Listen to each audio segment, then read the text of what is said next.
46-cı məsələyə baxırıq.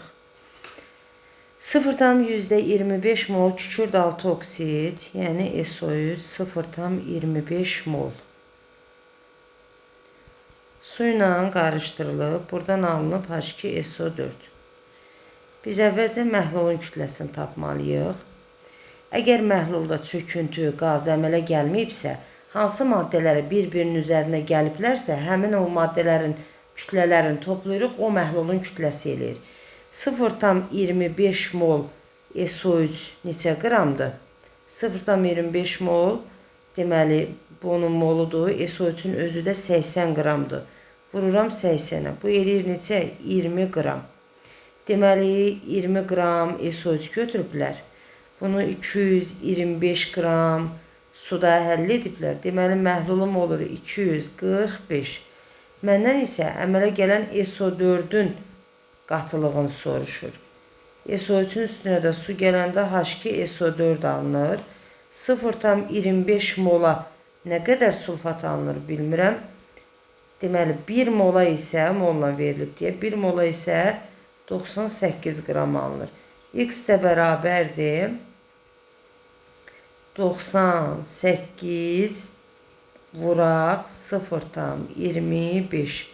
Bu da eləyir 98 bölək 4. Bu da bərabərdir 24,5. Deməli, sulfat turşusunu tapmışam 24,5. Məhlulum nə qədər idi? 245. Onda 24,5-i 245-ə bölürəm və neynirəm? 100-ə vururam. Bu da gedir neçə? 10%. Cavab olur A variantı. 47-yə baxırıq. 47-də bir natrium OH götürüblər, bir də su. Natrium OH-ın molu 0,25 moldur. Suyun da molu 5 moldur. İndi bunları qrama çevirim. 0,25, yəni 4/1 deməkdir də. 4/1 kalium OH-da 40 qram deməkdir. Bunlar ixtisar gedir. 10 qram natrium OH-ım var. Natrium OH-ım. 5-i də vururam 18-ə, 90 qram da su var. Məhlul nə qədərdir? Onun üstünə 90 gəlirəm, məhlul eləyir 100. Məndə natrium OH-ın kütlə payını soruşur. Onda 10-u bölürəm 100-ə, vururam 100-ə. Bu da eləyir neçə? 10%. Cavab olur C variantı. 49-da bizə verib 5,6 qram kalsiyum oksid.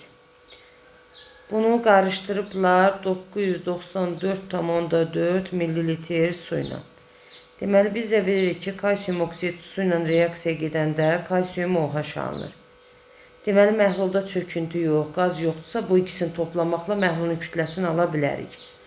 Bu eləyir məhlulun kütləsi 5,6-nın üstünə gəlirəm 994,4. Bu da eləyir 1000. Deməli, bizim məhlulumuzun kütləsi nəyə bərabərdir? 1000-ə. Məndən də kalsiyum OH-ın kütlə payını soruşur. 56 qrama bundan nə qədər alınır? 74. 5,6-ya x. X bərabərdir 7,4 qram. İndi yazıram, omega bərabərdir 7,4-ü. Ümumi kütlə nə qədərdir? 1000. Bölürəm 1000-ə, vururam 100-ə. Bunlar ixtisar gedir 2 sıfırlar 0,74 edir. Cavab C variantıdır. 50-yə baxırıq, deyir 200 qram 20%li. 200 qram 20%li natrium OH məhlulu hazırlamaq üçün neçə qram natrium oksid götürmək lazımdır? Əvvəlcə bu 200 qram 20%lidə nə qədər natrium OH var, onu tapım. Tapıram 40 qram. Natrium oksidin üzərinə su gəlirəm, alıram natrium OH. Həm sallaşdırıram. Natrium burada 2-dir, burada da 2-dir. Hidrogen, oksigen bərabərləşdi. Yazıram natrium OH-ın üzərinə 40 qram. Görün bundan nə qədər lazımdır. Natrium oksidin öz kütləsi də 62-dir. 62-yə də 2 vuraq 40 qram alınır. Deməli, x bərabərdir. Məxrəcdə 2 vuraq 40 qram. Surətdə 62 vuraq 40. İxtisar gedir, bərabər edir 31-ə. Deməli, 31 qram natrium oksid götürsəm 40 qram nə alaram? Natrium OH. Natrium OH-ın özünü alaram. O da 20%li məhlul edər. Cavab olur A variantı. 51-ə baxırıq. Tibdə istifadə edilən yod, kristallik yodun spirtdə 5%li məhluludur. 200 qram belə məhlul hazırlamaq üçün sıxlığı 0,8 qram bölək millilitr olan neçə millilitr spirt lazımdır? Deməli, bu 5%li nə deməkdir? Bu 5%li o deməkdir ki, 100-ün 5-i yoddur, yod. 95-i də spirtdir. Yəni, hər 100 qram məhlulun 95-i spirtdir, qram olaraq. Bəs 200 qram məhlulun nə qədəri spirtdir? X bərabərdir 190 qram. Bu spirtin kütləsidir. Spirtin sıxlığı nə qədər veriblər? 0,8. Məndən də spirtin həcmini soruşur. Həcmini də tapmaq üçün spirtin qramını onun sıxlığına bölməliyəm. Qramı 190-dır. Sıxlığı 0,8-dir. Bu da bərabərdir 237,5. Cavab olur B variantı. 52-yə baxırıq. 40%li məhlul verib bizə. Deyir, suyun 1 moluna 40%li məhlulda. Suyun 1 moluna neçə mol natrium OH düşür? 40%li məhlul nə deməkdir? 100-ün 40-ı natrium OH-dır qram olaraq. 60 qramı da sudur. İndi bu 60 qram su görüm neçə moldur? Qabda olanda, yəni. 60-ı bölürəm 18-ə. 60 bölək 18 suyun moludur. Bu qədər suyun moluna natrium OH axı 1 moldur. 1 mol natrium OH düşür. İndi məndən soruşur ki, bəs 1 mol su olarsa ona nə qədər natrium OH düşür? X bərabərdir. Məxrəcdə 60, surətdə 18. Bunlar ixtisar gedər.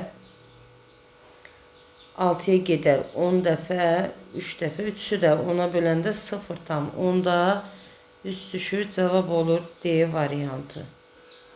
53-ə baxırıq. Demək, kükürt altı oksid götürüblər, üzərinə su gəlib və nəticədə sulfat turşusu məhlul alıbdır. Deməli, burada həm sulfat turşusu var, həm də su var burada. İkisi bir yerdə 200 qramdır. İkisi bir yerdə. Axı sulfat turşusunun 200 qram sulfat turşusu məhlula alınıbdır. Deməli, suyu çox götürüblər də.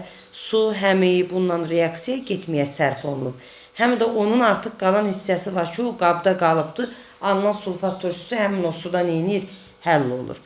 Deməli, baxırıq ki, həmin bu 200 qram sulfat turşusunda olan sulfatın qatılığını məndən soruşur. Yazıram, SO3 üstə gələk, su, alınır H2SO4. İndi görüm 80 qrama nə qədər sulfat əmələ gəlir? X, bu 80-ə də 98. Tapdım ki, alınan sulfat 98-dir. Məhlul daxil 200-dür. Alınan o sulfatı məhlula bölürəm, yəni 200-ə, vururam 100-ə. Bu deyilir neçə? 49% sulfat turşusunun məhlulu alınır. Cavab olur 53-də E variantı.